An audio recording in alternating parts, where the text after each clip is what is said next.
Bienvenue dans cette édition de Première Classe TV. Nous verrons tout d'abord les projets du principal constructeur d'avions régionaux, comme Avions du Futur. Et ensuite, nous nous dirigerons vers Avions sans frontières et verrons également les projets futurs de cette association pour les secours des populations isolées et en difficulté médicale.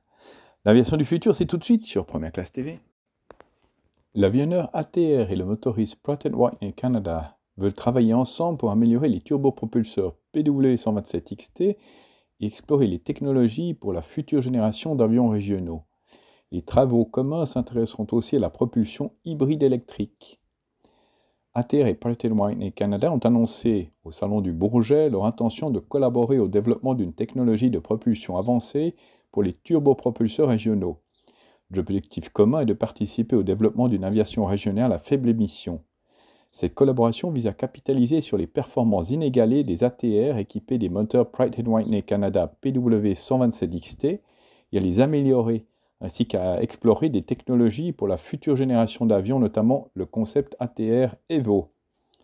En s'appuyant sur le turbopropulseur PW127XT, les deux entreprises exploreront une série de technologies visant à accroître l'efficacité, les performances et les coûts d'exploitation des turbopropulseurs régionaux, en s'attachant à améliorer l'efficacité thermique, la durabilité et la fiabilité du moteur, mais aussi l'aérodynamique de l'avion en optimisant l'intégration du moteur et de la nacelle.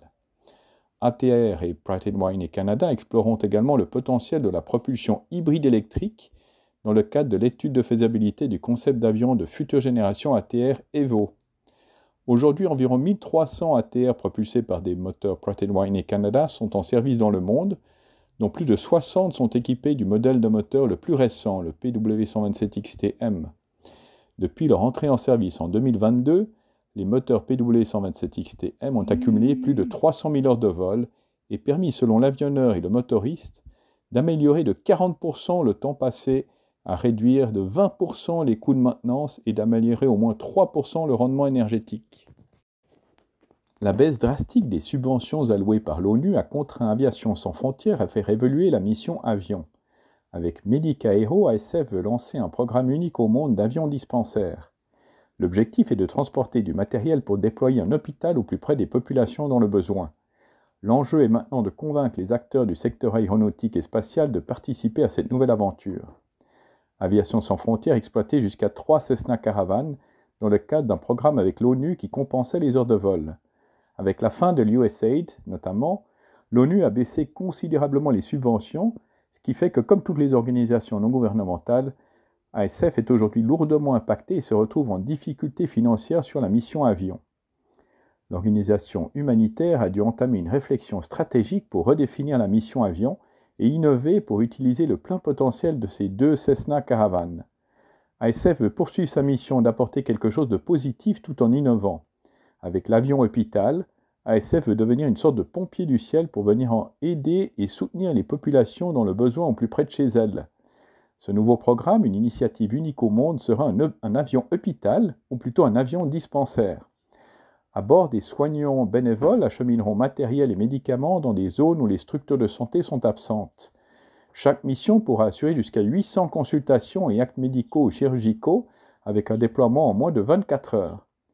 L'avion embarquera des innovations technologiques à bord de conteneurs à bagages de type LD3, spécialisés et déployables, qui se gonflent ou se déplient pour se transformer en salle d'opération. L'avion sera chargé de plusieurs conteneurs spécialisés en ophtalmologie, dentisterie ou gynécologie. Un laboratoire est un conteneur pour des soins courants compléteront l'offre médicale.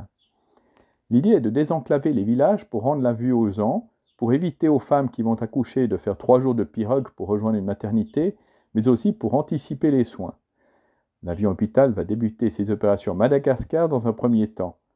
L'avion hôpital permettra de tripler le nombre de missions médicales menées actuellement par Medicaero, passant de 5 à 15 par an. Au Salon du Bourget, ASF a présenté un Cessna Caravan EX qui sera utilisé pour ces nouvelles missions. L'avion peut transporter 12 passagers ou 1 tonne de charge utile, mais l'avion hôpital a des ambitions plus importantes. Il reste maintenant à trouver des industriels qui voudraient investir dans ce projet. Ceci permettrait d'investir dans la durée et de faire vivre cet avion hôpital. C'est ainsi que se termine cette édition de Première Classe TV. N'oubliez pas de cliquer sur j'aime, de vous abonner, de partager ces vidéos. Nous nous retrouvons la semaine prochaine avec une grosse commande américaine pour un avion électrique français. D'ici là, bon vol à tous!